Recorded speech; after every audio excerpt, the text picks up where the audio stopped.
موجود ہیں جناب پروفیسر حامد نواز خان صاحب کے پاس. آج ہم ان سے پوچھتے ہیں جی.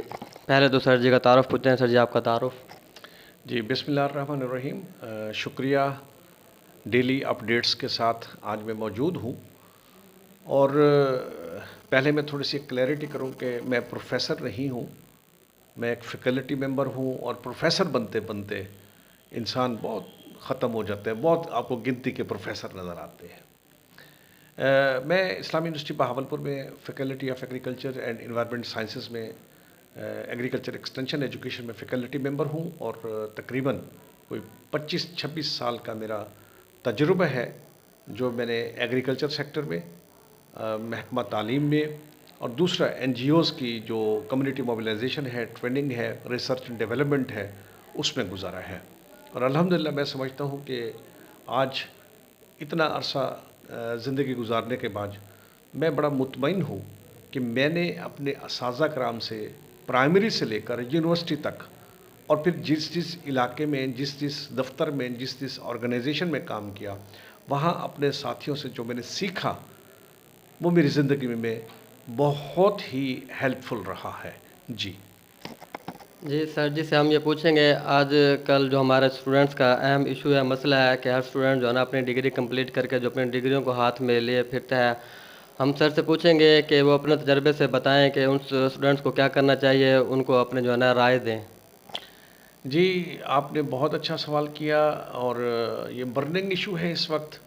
لیکن بدقسمتی سے ہم اس کو اگر حقیقی نظر میں دیکھیں تو جہاں سسٹم کا قصور ہے وہاں اس سے زیادہ ہمارے گریجویٹس کا قصور بھی ہے، اور اس میں ہم پورا سسٹم برابر کے ذمہ دار ہیں. جب بچہ یونیورسٹی میں جاتا ہے تو وہ یہ سمجھتا ہے کہ بس یونیورسٹی میں چلے جانا، کلاس میں بیٹھ جانا، ٹیچر کا لیکچر سننا اور پھر جا کے لیٹ جانا، اس کا کام ختم ہو جاتا ہے.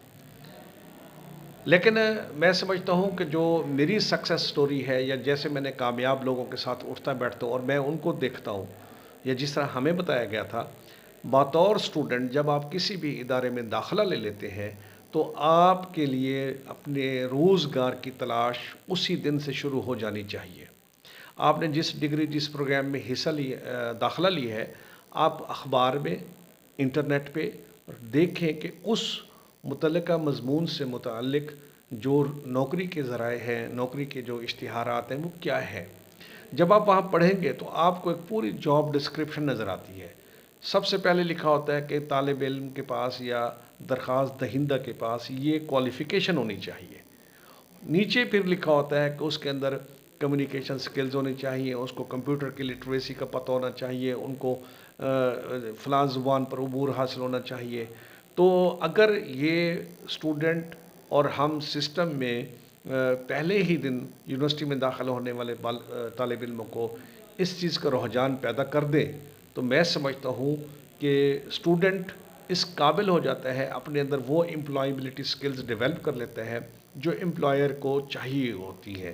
تو یہ ایک فقدان ہے کہ ہمارے طالب علم کے پاس جو ڈیجیٹل لٹریسی سکلز ہیں وہ نہ ہونے کے برابر ہیں. اس کے اندر جو مینجمنٹ سکلز ہیں اس کا فقدان ہے، جو کمیونیکیشن سکلز ہیں اس کا فقدان ہے. اور سب سے بڑی بات جو طالب علم کو فرسٹریٹڈ کر رہا ہے، گریجویٹس کو فرسٹریٹڈ کر رہا ہے، وہ ہے ہائی ایکسپیکٹیشنز. ہم بہت زیادہ امیدیں لگا لیتے ہیں، جبکہ انسان کو یہ سوچنا چاہیے کہ آپ ہر اس جاب کے لیے اپلائی کریں جہاں آپ اپنا معیار پورا سمجھتے ہیں.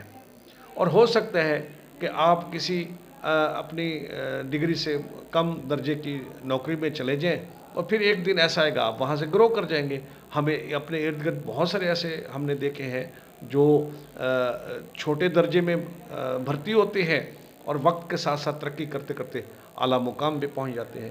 اور ساتھ ہی یہ بھی دیکھنا چاہیے کہ ہمارے جو سسٹم ہے اس میں پاپولیشن بڑھ رہی ہے، آبادی بڑھ رہی ہے، ہماری جاب اوپننگز کم ہیں. تو بچوں کو، اسٹوڈنٹس کو جو سیلف امپلائمنٹ ہے اس کی طرف آنا چاہیے. چھوٹے چھوٹے روزگار کے مواقع جہاں آپ کو نظر آتے ہیں آپ وہ شروع کرتے ہیں. اب اس کے لیے آپ دیکھیں کہ ہر حکومت اپنی اپنی پالیسی کے مطابق نوجوانوں کی روزگار کے لیے قرضے کی اسکیمیں شروع کرتی ہے، دوسرے مائکرو فنانس بینکس ہیں، دوسرے بینکس ہیں جو آسان اقساط اور بہتر جو شرح سود ہے اس پر قرضے دیتے ہیں. ہمارے نوجوانوں کو سیلف امپلائمنٹ کی طرف بھی جانا چاہیے. جی جی سر جی، آپ سے ہمارا یہ سوال بھی ہے کہ ایک رپورٹ کے مطابق پاکستان سے ایک سال کے اندر 7 لاکھ سے زیادہ جو ہے نا پڑھے لکھے نوجوان باہر چلے گئے ہیں، اور یہاں سے بھی کافی بچے جو پڑھنے کے لیے باہر جاتے ہیں وہ باہر ہی رہ جاتے ہیں، پاکستان میں نہیں آتے. اس کی کیا وجہ ہے؟ دیکھیں، یہی مائنڈ سیٹ ہے جو ہم نے اپنے نوجوان نسل کا ٹھیک کرنا ہے کہ آپ نے جب یہ رپورٹ تو پڑھ لی کہ 7 لاکھ سے زیادہ بچے باہر چلے جاتے ہیں جو پڑھنے جاتے ہیں اور پھر واپس نہیں آتے، آپ ذرا ان سے یہ بھی پوچھیں کہ وہ وہاں کس کس قسم کے کام کرتے ہیں، کیا کیا کام کرتے ہیں. وہ ہوٹلز میں ڈش واشنگ کرتے ہیں، سپر سٹورز میں سیلز مین ہوتے ہیں، وہ پیٹرول پمپ پہ سیلنگ کرتے ہیں، ایون ہاکرز بھی لگے ہوئے ہوتے ہیں. تو کیا جب آپ اپنے ملک سے باہر جا کر پڑھے لکھے ہونے کے باوجود وہ کام کر سکتے ہیں جہاں سے آپ کا روزگار کا حصہ ہو سکتا ہے، تو یہاں اپنے ملک میں P H D, M Phil, M S کرنے کے بعد، ماسٹرز کرنے کے بعد اگر آپ کو کوئی چھوٹا اپنا فوڈ پوائنٹ کھولنا پڑتا ہے، کوئی آپ کو کریانے کی شاپ کھولنی پڑتی ہے، یا آپ کو کوئی بھی چھوٹا کام کرنا پڑتا ہے، تو اس میں ہمیں آر محسوس نہیں کرنا چاہیے. روزگار کے حصول کے لیے ایمانداری سے اور سکون سے جو کچھ ہمیں ملتا ہے ہمیں اس پہ صبر شکر عطا کرنا چاہیے. جی جی، ہمارا آپ سے آخری سوال یہ ہے کہ گرلز کے لیے، جو گرلز اسٹڈی کے لیے یونیورسٹی میں آتے ہیں اور مختلف شعبے میں جاتے ہیں نا، تو مستقبل میں جب شادی کے بعد بچے وغیرہ ہوتے ہیں اور مختلف جو ہے نا گھریلو جو حالات ایسے ہوتے ہیں ان کو بڑی مشکل پیش آتی ہے. ہماری یونیورسٹیز، ہماری ایجوکیشن ایسا کیا کر رہی ہے جو بعد میں جو ہے نا ان کو مشکلات نہ ہے، وہ جو ہے نا ڈیپینڈنٹ نہ ہو، انڈیپینڈنٹ اپنے لیے جو ہے نا وہ بچوں کے لیے روزی کر سکیں؟ جی، بہت اچھا سوال کیا ہے کہ ہم دیکھیں نا کہ معاشرے میں جو خواتین ہیں وہ آلموسٹ مردوں کے شانہ بشانہ ہیں، پاپولیشن کی تعداد کے اعتبار سے، اپنے کام کاج کے اعتبار سے. یہ بڑا اچھا ایک سوال ہے کہ تعلیم نے بہت ساری خواتین کو امپاور کر دیا ہے، اور اب کمپیٹنسی بیسڈ کریکولم کو فوکس کیا جا رہا ہے. یونیورسٹیز کے اندر بھی ایسی سکلز اور ڈیولپ کرنے کے لیے خواتین کو ترجیح دی جاتی ہے کہ وہ اپنی پریکٹیکل لائف میں، میرڈ لائف میں اپنے مردوں کے شانہ بشانہ کھڑی ہو سکیں، مختلف دفاتر میں کام کر سکیں. ورنہ ان کے لیے بھی میرا پیغام یہی ہے کہ چھوٹے چھوٹے گھریلو بنیاد کی گھر کی سطح پر، جیسے شیف کا کورس ہے، ٹیلرنگ ہے، ڈریس ڈیزائننگ ہے، ٹھیک ہے، پیرنٹنگ ہے، اس طرح کی ایکٹیویٹیز سے بھی وہ اپنی آمدنیوں میں اضافہ کر سکتی ہے. جی چلیں جی، تھینک یو. سر جی نے اپنے مفید مشوروں سے اسٹوڈنٹس کو آگاہ کیا ہے. امید کرتے ہیں کہ اسٹوڈنٹس سر جی کے مفید مشوروں سے مستقبل میں فائدہ اٹھائیں گے.